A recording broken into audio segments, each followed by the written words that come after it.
عمل ځان سره یاد کې کلم چې ستا څه مسلې څه مشکل دی څه ضرورت دی وي نو درې تیارې جوړې کا ماسخوتن مانځه نه پس د کوټې تیاره کې کېنا او صادر په سر باندې راواچوه سپوټې په سر راواچوه او لا اله الا انت سبحانك انی كنت من الظالمین دا آیات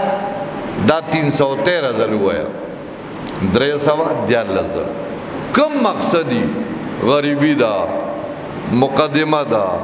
بلا خبره دا ته وایې چې دا کار الله وکړي نو په دې عمل باندې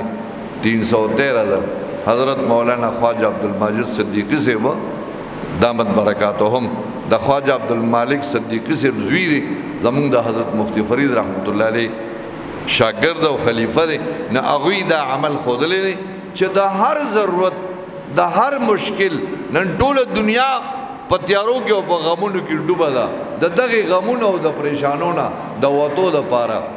3 ورځې 7 ورځې چې ستا د څومره نه ګرانه مسله ده د 21 ورځو نه به نه وړي 21 ورځې به الله پاک ستا مسله به حل کوي نو په 3 تیارو کې یو به د شپې تیاری یو به د قبرې تیاری او بل به سپوټې په سر باندې راواچي او په دې ترتیب باندې به وې لا اله الا انت سبحانك انی كنت من الظالمین دا چې کله سلزل وې نو ورپسې به